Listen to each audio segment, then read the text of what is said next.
Students, have you ever wondered about our beautiful homeland, India? What is its size and location? In the whole Class 9 Geography, you'll study about the geography of India. So first let us start with its basics, such as size and location. India is one of the ancient civilizations in the world, as it was home to the Indus Valley Civilization, which is one of the oldest civilizations in the world. India has achieved remarkable socio-economic progress during the last 5 decades. This means that in the last 5 decades, India has progressed from being a culturally rich country to one of the fastest growing economies in the world. India has made so much progress in the areas of agriculture, technology, industry, and many more. Now we are going to learn about India's location. It means where India is located on the world map. Do you have any idea? Yes, it is located somewhere here in the northern and eastern hemisphere. If you remember, Earth is divided into 4 hemispheres: Northern Hemisphere, Southern Hemisphere, Eastern Hemisphere, and Western Hemisphere. The equator, or line of 0 degrees latitude, divides the Earth into the northern and southern hemispheres. The prime meridian, or 0 degrees longitude, and the international date line, 180 degrees longitude, divide the Earth into eastern and western hemispheres. Where exactly in the northern and eastern hemisphere? To know the exact location, you need to find out the latitude and longitude which are touching the easternmost, westernmost, northernmost, and southernmost points of our country. So, let us have a look at the latitudinal and longitudinal extent of our country. The value of the latitude, which touches the southernmost point of our country, is 8 degrees 4 minutes north, and the northernmost latitude is 37 degrees 6 minutes north. Now, come to the longitudinal extent. The longitude, which is touching the westernmost point of our country, is 68 degrees 7 minutes east, whereas the longitude that is touching the easternmost part of our country is 97 degrees 25 minutes east. The difference between the westernmost part and the easternmost part is almost 30 degrees. Let us know about one more important latitude, which is dividing India into 2 equal halves. The name of this latitude is Tropic of Cancer, and its value is 23 degrees 30 minutes north. There are 8 states through which the Tropic of Cancer passes.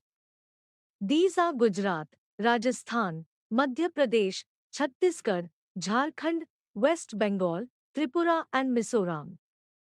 To the southeast and southwest of the mainland lie the Andaman and Nicobar Islands and the Lakshadweep Islands in Bay of Bengal and Arabian Sea respectively. The southernmost point of the Indian Union, Indira Point, got submerged under the sea water in 2004 during the tsunami. Now, as we are studying about India, have you ever wondered, how big is India? Our country India has an area of 3.28 million square kilometers. Isn't it very big? But it is only 2.4% of the total geographical area of the world. This seems a very small percentage, but compared to other countries of the world, it is very large. Although it is smaller than Russia, Canada, USA, China, Brazil, and Australia. In that order, it means that it is the 7th largest country in the world. Now, looking at the map, can you identify which extent is larger, the east-west stretch or the north-south stretch? The east-west stretch of India looks smaller than the north-south stretch. However, if you actually measure the distance, both measure the same, approximately 3,000 kilometers. It is this huge distance of 3,000 kilometers that causes a lag between the local times at the eastern and the western ends of the country. To understand what it means, the first thing you need to know is that the local time of a place depends on the longitude. And we know the difference between the westernmost and easternmost part of the India is 30 degrees or 3,000 kilometers. Now, do you have any idea how much time the sun will take to reach from easternmost longitude to the westernmost longitude? Let me explain you in an easy way. We all know that the sun is a static body, whereas Earth rotates, and it takes 24 hours to complete one rotation. That means to complete a rotation of 360 degrees, it takes 24 hours. Therefore, if we calculate by dividing, it will take 1 hour to complete the rotation of 15 degrees. Now, you can easily calculate how much time the Earth will take to complete the rotation of 30 degrees. Yes, you're right. 2 hours. Thus, you can say that there will be a difference of 2 hours from Gujarat to Arunachal Pradesh. This is the reason that the sun rises 2 hours earlier in Arunachal Pradesh, as you can see here, than in Gujarat, and this creates a time difference. Let us understand it like this. If you are staying in Gujarat and your best friend is in Arunachal Pradesh, then will you both have different times on your watches? When your watch shows 10 a.m., at the same time, will your friend's watch show 8 a.m.? If this were the case, then wouldn't it be very confusing for both of you to schedule a meeting? There will be a number of problems if we follow the different local times for different parts of our country. Then what solution do you have? What if we have one standard time for the whole country? Great idea, isn't it? So to avoid a lot of confusion, which would have been there by following different local times, we have selected one standard time meridian for the whole country. It is called the Indian Standard Time Meridian, and its value is 82 degrees 30 minutes east. You can see that it passes through the middle of the country. It has helped to avoid a lot of confusion, which would have been there by following different local times, or in absence of a uniform time. Now, let's focus on the outline of the country in the map. As you can see, young fold mountains cover the northwestern, northern and northeastern borders of the country. The total land boundary of India measures 15,200 kilometers. India is bordered by the Bay of Bengal in the east, the Arabian Sea in the west, and the Indian Ocean in the south. In fact, the peculiar shape of southern India divides Indian Ocean into the Arabian Sea and Bay of Bengal. The total coastline, including the outlines of the Andaman and Nicobar Islands and the Lakshadweep Islands, measures 7,516.6 kilometers. The Indian landmass has a central location between the East and the West Asia. India is located in the south of the Asian continent.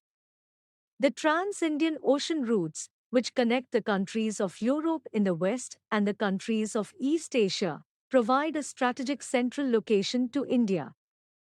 We can understand this from this map, which shows international routes of the trade and commerce, and as you can see that India's position is central to these trade routes, which is strategically important to India.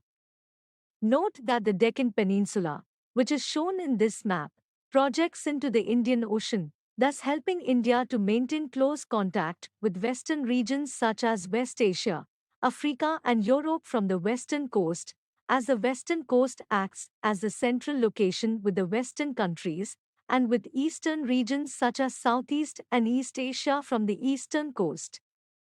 No other country has a long coastline on the Indian Ocean as India has, and indeed, it is India's notable position in the Indian Ocean, which justifies the naming of an ocean after it.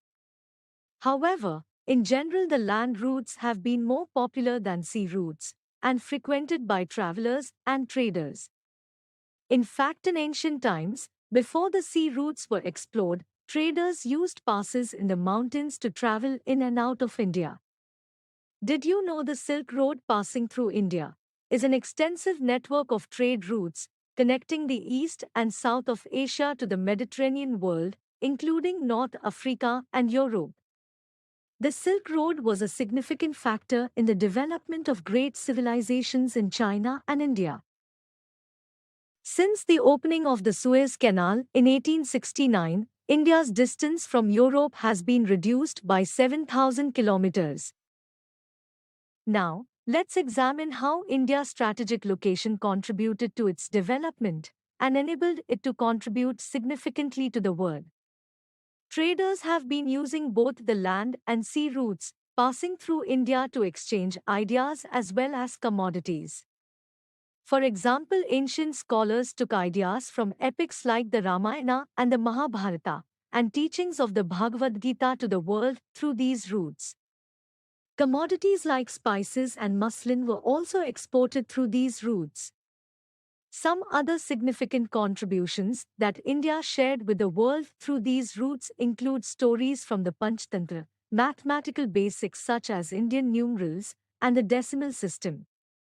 Interestingly, the Western world commonly refers to the Indian numeral system as the Hindu-Arabic numeral system because it reached Europe through the Arabs. Just as these routes helped India to reach out to the world with its ideas and commodities, they also enabled Western influence to reach India. You can see shades of Western influence in Indian architecture. For example, domes, minarets and Mughal tombs of sandstone and marble are all based on Persian designs. This is the Ujjanta Palace, a former royal palace situated in Agartala, the capital of Tripura. Can you identify which culture the sculpture in the Ujjanta Palace represents? Greek influence in India. To conclude, you can see that trade routes through the land and sea played a key role in the intellectual and architectural development of India, and all this was possible only because of India's strategic location on the map. Moving on, let's discuss India's neighbors.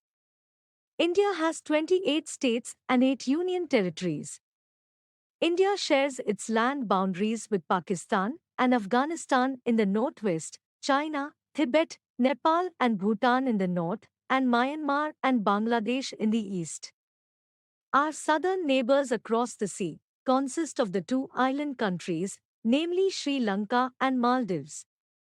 Sri Lanka is separated from India by a narrow channel of sea formed by the Palk Strait and the Gulf of Mannar, while Maldives Islands are situated to the south of the Lakshadweep Islands. So, this is it for this video. Now it's time for you to go and practice as many questions as possible and revise the topic thoroughly to make your understanding clear and better. Geographic provides you with lots of tests and documents, such as detailed chapter notes, worksheets, summary and lot more, to make your practice easy so that you don't have to wander here and there. You will get all at one place. Thank you.